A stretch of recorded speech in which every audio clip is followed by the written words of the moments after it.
Hello friends, welcome back to the Chitra Science Hub. Today we will discuss about humoral immune response and its kinetics. First of all we see what is humoral immunity. हम जानते हैं कि हमारी body में बहुत सारे bacteria हैं, virus है, फंजाई हैं जो डिजीज़ कॉज करते हैं। अब जो आपके बॉडी में डिजीज़ कॉज करते हैं पैथोजेंस, वो या तो मल्टीप्लाई करते हैं एक्स्ट्रा सेलुलर स्पेसेस में, यानी कि सेल्स के जो है आपके बीच का जो स्पेस है तो उसमें वो मल्टीप्लाई करते हैं। तो इन स्पेसेस में जो प्रोटेक्शन प्रोवाइड करता है वो है ह्यूमोरल इम्यून रिस्पॉन्स। और जो आपके इंट्रा सेलुलर पैथोजेंस हैं, यानी कि वो पैथोजन जो सेल के अंदर रेप्लिकेट करते हैं, वो भी मूव करते हैं इस एक्स्ट्रा सेलुलर फ्लूइड में, लिक्विड में, जो सेल्स के बाहर प्रेजेंट है। ठीक है, तो यहाँ पर एक्स्ट्रा सेलुलर फ्लूइड्स के अंदर इन बैक्टीरिया की ग्रोथ को और इंट्रा सेलुलर पैथोजन के स्प्रेड को जो रोकता है वो है ह्यूमोरल इम्यून रिस्पॉन्स। ये जो ह्यूमोरल इम्यून रिस्पॉन्स है, इसमें जो एंटीबॉडीज़ होती हैं वे मेन रोल प्ले करती हैं।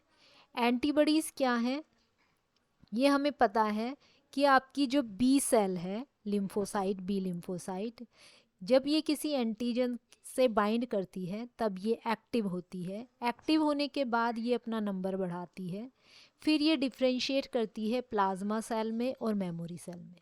और प्लाज्मा सेल क्या है, आपकी एंटीबॉडीज़ बनाते हैं। तो ये जो एंटीबॉडीज़ हैं वो इस पैथोजन को या तो न्यूट्रलाइज करती हैं, न्यूट्रलाइज करने का मतलब उसे पूरे को कवर कर लेती हैं और वो हमारी होस्ट सेल सरफेस से अटैच नहीं होता, या उस पैथोजन का सेल लाइसिस करा देती हैं, यानी कि उसे पूरे को कोट कर लेती हैं। उससे या तो कॉम्प्लीमेंट एक्टिव होता है या आपकी किलर सेल्स जैसे कि नेचुरल किलर सेल्स हैं या टीसी सेल्स हैं वो सीधा उसे मार देती हैं, या ऑप्सोनाइजेशन के थ्रू उनका फेगोसाइटोसिस करा देता है। इस तरह से एंटीबॉडीज़ जो हैं उस पैथोजन का क्लियरेंस करा देती हैं उस जगह से। तो एक्स्ट्रा सेलुलर फ्लूइड में मेन जो प्रोटेक्शन प्रोवाइड होती है वो ह्यूमोरल इम्यून रिस्पॉन्स है, और उस ह्यूमोरल इम्यून रिस्पॉन्स में एंटीबॉडी जो है वो मेन रोल प्ले करती है। इसलिए ह्यूमोरल इम्यून रिस्पॉन्स को हम डिफाइन करते हैं कि the immune response that is mediated by antibodies, वो एंटीबॉडीज़ जो बॉडी फ्लूइड्स में प्रेजेंट हैं, एक्स्ट्रा सेलुलर फ्लूइड्स में प्रेजेंट हैं, तो that these antibodies provide the immunity. So the immune response mediated by antibodies which are produced by the plasma cells and which are present in body fluids is known as humoral immune response. अब जो आपका humoral immune response है इसे हम दो part में divide करके पढ़ते हैं। पहला है प्राइमरी ह्यूमोरल रिस्पॉन्स और दूसरा है secondary humoral response. Primary humoral response में जो है, जो हमारी बी लिम्फोसाइट है जो मैच्योर होके अभी अभी ब्लड में आई है, जब उसका पहला एनकाउंटर एंटीजन से होता है तो उस एनकाउंटर के बाद जो इम्यून रिस्पॉन्स जनरेट होता है उसे हम प्राइमरी ह्यूमोरल रिस्पॉन्स कहते हैं। यानी कि पहला एनकाउंटर, यानी कि जो आपकी मैच्योर बी सेल जो नई नई अभी ब्लड में आई है वो सबसे पहली बार जब एंटीजन से एनकाउंटर करती है, उससे जो इम्यून रिस्पॉन्स जनरेट होता है उसे प्राइमरी ह्यूमोरल रिस्पॉन्स कहते हैं। अब सेकेंडरी किसे कहते हैं? प्राइमरी इम्यून रिस्पॉन्स में हमें पता है कि हर बी सेल डिफ्रेंशिएट होकर एक प्लाज्मा सेल बनाती है और एक मेमोरी सेल बनाती है। तो वो मेमोरी सेल जब उसी सेम एंटीजन से लेटर बाद में कांटेक्ट करती है, बाइंड करती है, एक्टिव होती है और जो इम्यून रिस्पॉन्स वो जनरेट करती है उसे सेकेंडरी ह्यूमोरल रिस्पॉन्स कहते हैं। यानी कि वो इम्यून रिस्पॉन्स जो मेमोरी बी सेल के एक्टिवेशन से जनरेट होता है उसे हम सेकेंडरी ह्यूमोरल रिस्पॉन्स कहते हैं। प्राइमरी ह्यूमोरल रिस्पॉन्स जो है वो नेव बी सेल के एक्टिवेशन से जनरेट होता है, और सेकेंडरी ह्यूमोरल रिस्पॉन्स जो है वो मेमोरी बी सेल के एक्टिवेशन से जनरेट होता है। अब हम डिटेल में देखते हैं प्राइमरी ह्यूमोरल रिस्पॉन्स क्या है। ये हमने दिखाई एक बी सेल, और बी सेल की सरफेस पर जैसे कि हमें पता है कि एंटीबॉडीज़ जो हैं वो रिसेप्टर का काम करते हैं। अब ये जो एंटीबॉडीज़ हैं ये एंटीजन से बाइंड होंगी और ये जो आपकी बी सेल है ये एक्टिवेट होगी। एक्टिवेट हो गई, तो यहाँ पर एंटीजन ने इस बी सेल को सेलेक्ट किया, तो पहला स्टेप हुआ क्लोनल सेलेक्शन। क्लोनल सेलेक्शन के बाद क्या है, ये जो आपकी बी सेल है एक्टिवेटेड, ये प्लोरीफ्रेट करती है, यानी कि अपना नंबर बढ़ाती है। इसमें डिवीज़न शुरू हो जाता है, 1 से 2 सेल, 2 से 4 सेल बननी शुरू होती है। इसे हम कहते हैं क्लोनल एक्सपेंशन। उसके बाद हर एक्टिवेटेड बी सेल जो है वो 2 सेल में डिवाइड होती है। एक को हम कहते हैं मेमोरी बी सेल और दूसरे को हम कहते हैं प्लाज्मा सेल। तो प्लाज्मा सेल से जो है फिर एंटीबॉडीज़ आपकी प्रोड्यूस होती हैं। ये जो प्लाज्मा सेल है ये रिलीज़ करती है एंटीबॉडीज़। तो ये जो आपकी बी सेल है, इसका जो पहला एनकाउंटर है एंटीजन से, इससे जो ये इम्यून रिस्पॉन्स जनरेट हुआ, इसे हम प्राइमरी ह्यूमोरल रिस्पॉन्स कहते हैं। ठीक है, अब स्टार्टिंग में आप देखो कि जब प्राइमरी इम्यून रिस्पॉन्स में शुरू में क्या है, हमारी बी सेल एंटीजन से बाइंड की, फिर क्या हुआ, क्लोनल सेलेक्शन, एंटीजन ने जो है सेलेक्ट किया एक बी सेल क्लोन को, उसके बाद क्लोनल एक्सपेंशन हुआ, बी सेल का जो है नंबर बढ़ा, फिर उसका डिफ्रेंसिएशन हुआ प्लाज्मा सेल में और मेमोरी सेल में।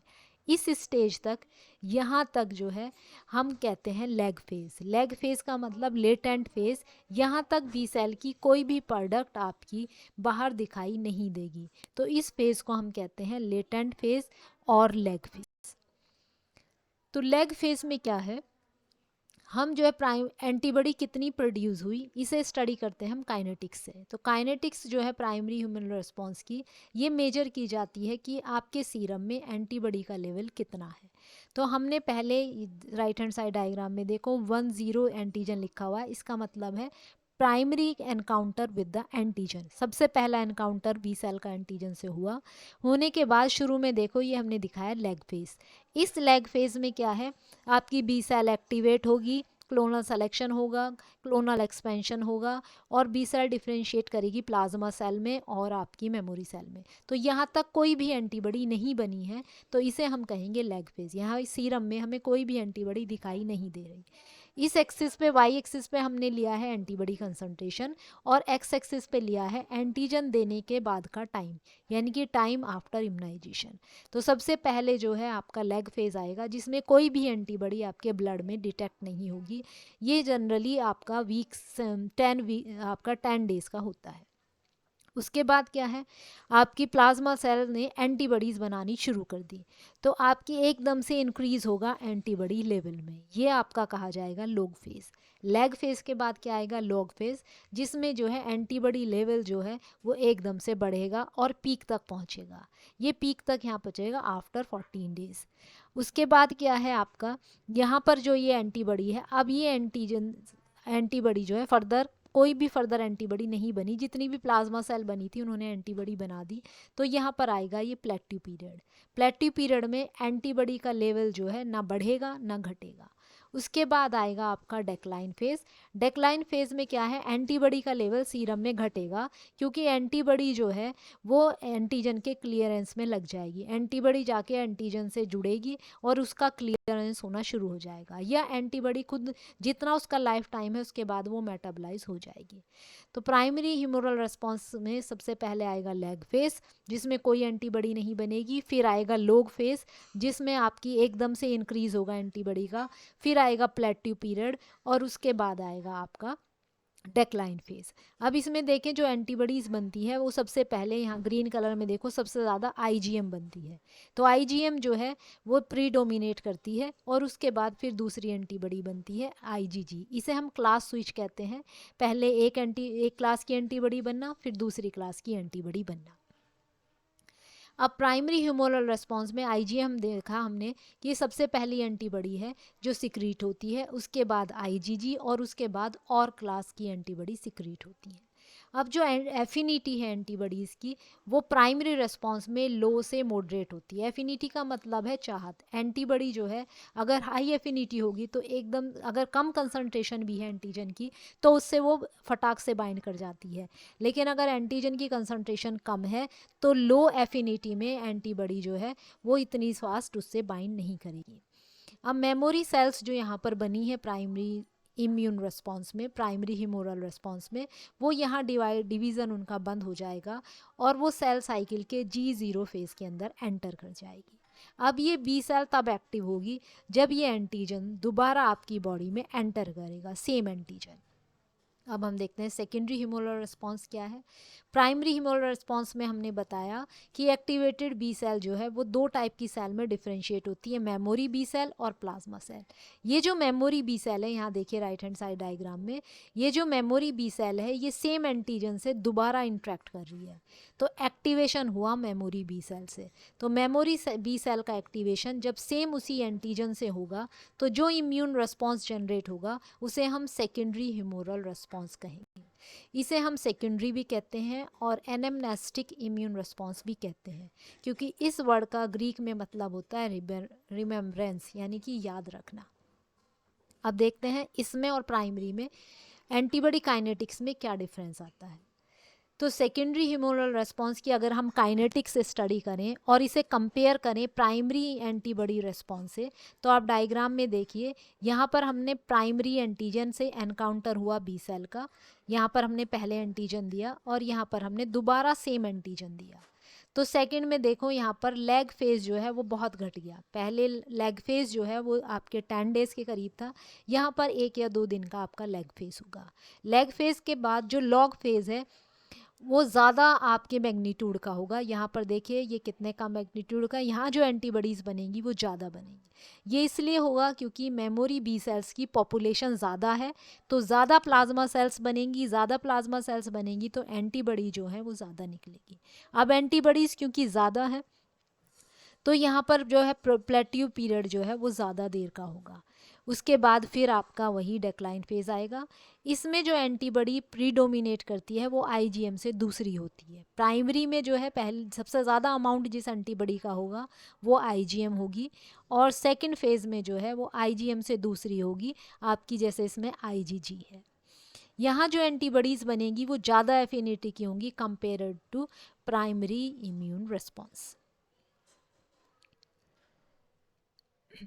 जो आपका सेकेंडरी इम्यून रिस्पॉन्स है, जब हम उसे प्राइमरी से कंपेयर करेंगे तो लेग फेज छोटा होगा और जो लोग फेज़ है वो ज़्यादा होगा। लोग फेज़ ज़्यादा इसलिए होता है क्योंकि मेमोरी सेल्स की पॉपुलेशन जो है यहाँ पर ज़्यादा होती है, और मेमोरी सेल्स क्योंकि बहुत इजीली एक्टिवेट हो जाती हैं comparative to naive B cell, ये कम टाइम लेती हैं एक्टिवेशन में, इसलिए लेग फेज जो है यहाँ पर कम टाइम का होगा। और यहाँ पर एफिनिटी ज़्यादा क्यों होगी, क्योंकि बी सेल फॉलिकल में एक प्रोसेस होता है सोमैटिक हाइपर म्यूटेशन। हाइपर इसलिए क्योंकि यहाँ म्यूटेशन का रेट ज़्यादा होता है, तो सोमैटिक हाइपर म्यूटेशन होने की वजह से जो एंटीबॉडी आगे बनती जाती हैं इनकी affinity compare to primary response में जो एंटीबॉडी बनी है उनसे ज़्यादा होती हैं। और सोमैटिक हाइपर म्यूटेशन और क्लास स्विचिंग जो है दोनों इस वाले सेकेंडरी इम्यून रिस्पॉन्स में ज़्यादा होता है comparative to primary immune response. अब एक बार हम एक नज़र लास्ट में समरी देखते हैं, प्राइमरी और सेकेंडरी ह्यूमरल रिस्पॉन्स में क्या डिफरेंस होता है। सबसे पहले बी सेल कौन सी है जो एंटीजन से इंटरेक्ट करती है, यानी कि रेस्पॉन्डिंग बी सेल, अगर पैथोजन आया है आपकी बॉडी में तो उससे कौन सी बी सेल रेस्पॉन्ड कर रही है। प्राइमरी में करेगी नेव बी सेल जो नई नई बनी है बी सेल, सेकेंडरी में करेगी आपकी memory B cells. Second property lag period, antigen देने के बाद लेग पीरियड कितनी देर का होगा। प्राइमरी इम्यून रेस्पॉन्स में 4 to 7 डेज का होगा, सेकेंडरी में ये घट जाता है, छोटा होता है, जनरली 1 to 3 डेज होता है। पीक रेस्पॉन्स यानी कि हाईएस्ट जो सबसे ऊंची पीक जाती है ये 7 to 10 डेज में पहुंच जाता है, और इसमें पीक बहुत जल्दी पहुंचता है 3 to 5 डेज में होता है, क्योंकि यहाँ पर मेमोरी सेल्स ज़्यादा है। Magnitude off peak antibody response ये डिपेंड करेगा एंटीजन आपका किस तरह का है, और सेम एंटीजन जब दोबारा आएगा तो प्राइमरी के कंपैरिजन में ये 100 से 1000 गुना ज़्यादा होगा। आइसोटाइप यानी कि कौन से टाइप की आईजीएम क्लास बन रही है, नहीं सॉरी, कौन से टाइप की इम्यूनोग्लोबुलिन क्लास बन रही है, तो यहाँ पर आईजीएम जो है उसका पॉपुलेशन ज़्यादा होगी, यहाँ पर आईजीजी की ज़्यादा होगी।